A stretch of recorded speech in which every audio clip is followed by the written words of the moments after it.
4 ng madaling araw kami nagsimula magbiyahe sa araw na ito kasi alam namin na ito ang pinakamahirap sa 3 araw namin na pagbibiyahe. Mula Cervantes, aahon kami ng Bugyas at aahon muli papunta ng Highest Point.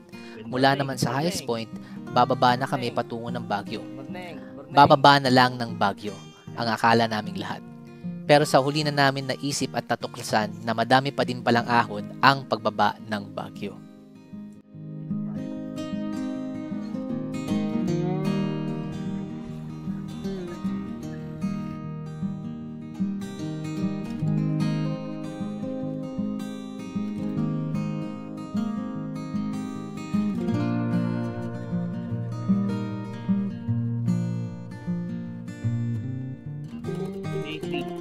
So pa Bugyas sa kami.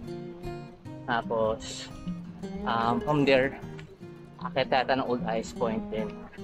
Baguio na. So medyo malala tong araw na to. Hopefully kaya namin. Pero ngayon lang kami sinikatan ng araw.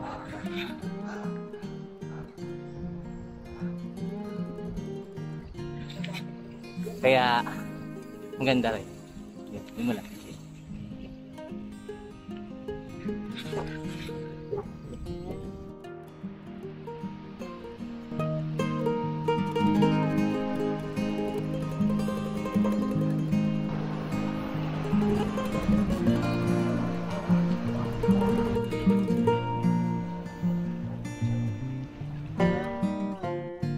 Hindi naman matarik dito eh. Hindi naman. Yan yung ano niya. Think. Wow, kalakasan. Wow. Sige, konti na lang. Sige. Kumarga pa.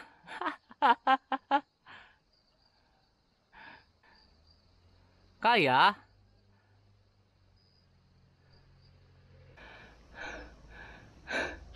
Mas bako na to.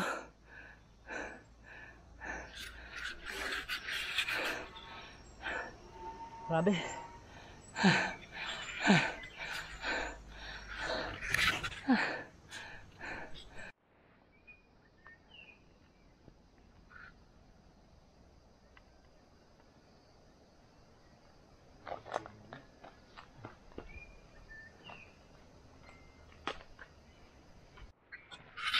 Ganda dito. Hindi nyo ma-appreciate ng camera lang pero pinagdadaanan sa naman konsehalo. Kung naandito kayo, sabi. Kung naandito kayo, yung binabayaran dyan, oh. Grabe, no?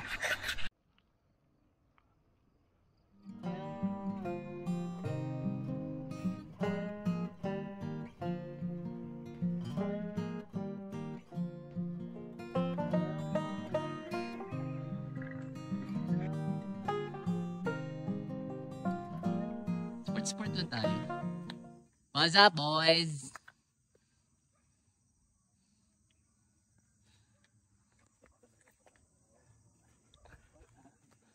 What's up? Ando na daw siya, no? Hello, admin. Admin, smile. Yeah.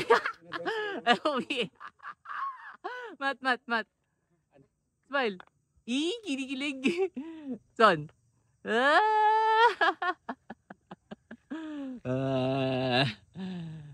Gusto niya pa.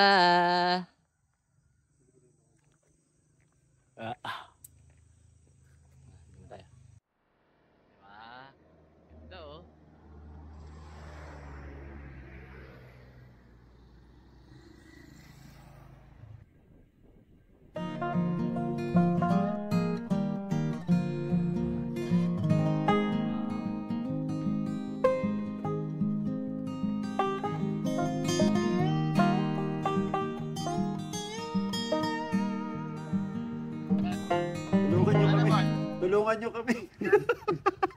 Pre. Punta na ba akong Victory Liner? Naku. Wow, easy. Easy lang. Easy lang. Saan na ba kayo? Benguet. Tayo pa kami sa Baguio. Pabugyas pa lang. Pabalik na kami ng Baguio eh. Oh, sige, sila. Sila nagja-Jollibee. Ganun. Kami, ano yung pangalan na?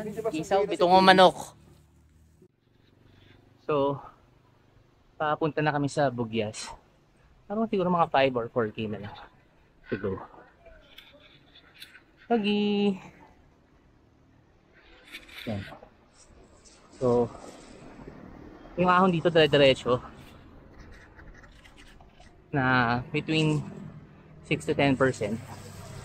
Kaya sobrang pacing lang talaga dapat. Kasi kung kakargahan mo to, wala yari. So, yan, ride muna.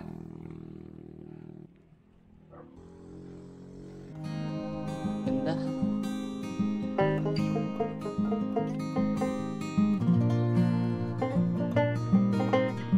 Parang malaking town pala itong Bugyas. Ang laki ng building.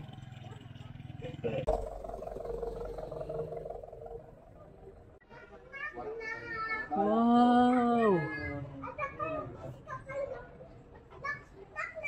Ganda ng view. Ayos na yan, pre. Yo! Ganda ng view dito.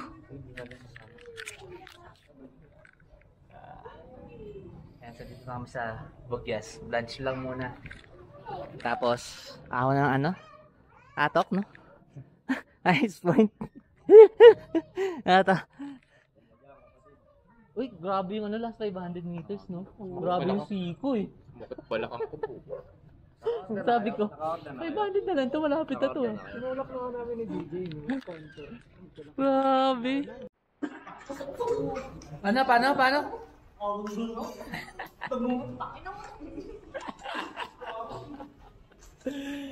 Grabe, surfing nila dito, oh. Naka-isang race na ako, meron pa natin tirang ganyan. Palong-palo, eh. Yung maglagay siya ng tubig sa makina. Super Saiyan! Sinibat kasi lahat ng feeds ko rin eh.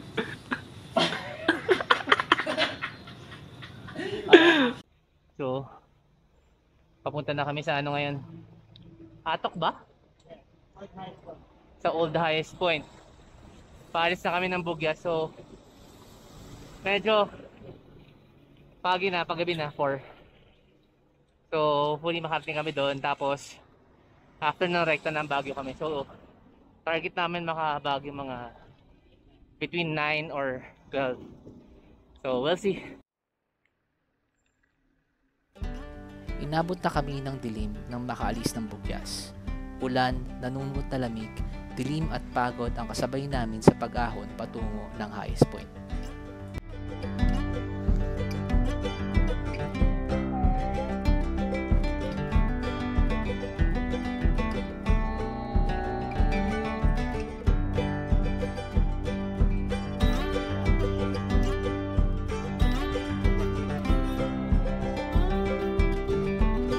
Alam ko dito maganda view, eh. Kaso wala. Puti.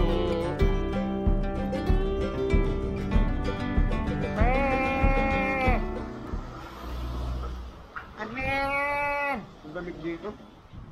Ang lamig. Ano?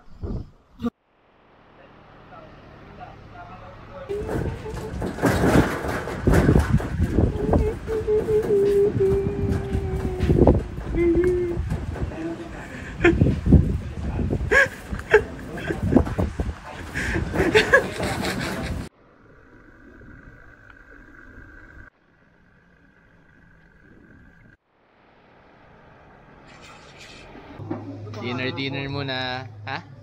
Timbok ko. Okay, so inabutan na kami ng ano. Inabutan na kami ng gabi dito sa malapit kami sa Atok para mga ano naman. 8 kilometers. Zero ba yan? So kakain na kami. Oo, 0. Yun, so kain na muna kami dinner. Then flyer na kami. Muntik na tayo mayari. Ang lamig. So 10 ngayon, 10. 10 to ngayon. Ilang km sa'yo?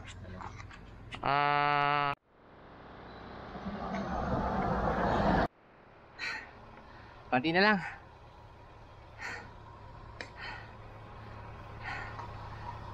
Grocery muna tayo. Pre, congrats to... Mat. Congrats to us. Picture ba kayo dyan? Alas 11:30 na ng gabi kami nakarating ng highest point. Pansamantalang napawi ang pagod namin nang makita ang batong may ukit na highest point. Hindi ko may paliwanag ang saya at ginhawa na naramdaman ko noong mga oras na yun. Pero iba talaga yung pakiramdam, lalo na't alam namin na malapit na kaming makabalik ng Baguio. Pero gaya nga ng sabi-sabi, kwento namin yun.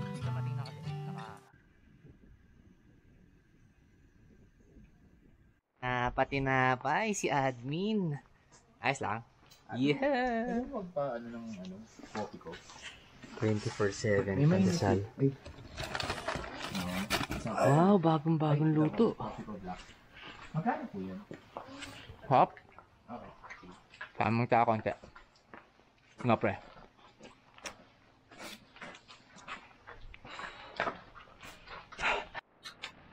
Hinihintay ko yung mga tindahan. Inisip ko lang na medyo late night na tapos. Pinigilan ba? Pinigilan. Pag tinuloy ko yun, dahil ito. Tama na. Naninihinda ko ngayon yung braso ko. Pagod. Hindi. Ah. To, matagal na to sa Sa larangan. Ano? larangan ng Matanda ka na kasi. computer. Tanda ka na kasi, boy.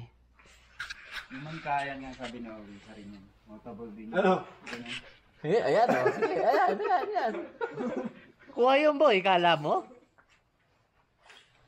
Time check. 10:55. Sige, bilangan mo, Mat. Diyos mong kaya na. Orasan mo, bilangan mo. Hindi, labas ka na. Sinabi ko lang. Ano ba? Ayaw nga, buti nakuha. Nakuha yun, na-record pala eh. Time check. Solo natin yung ang sarap no? Oo. Marami ba nagpa-picture dun? Pwede ikaw sa araw. Malamang, no? Oo. Yung yellow daanan daw na.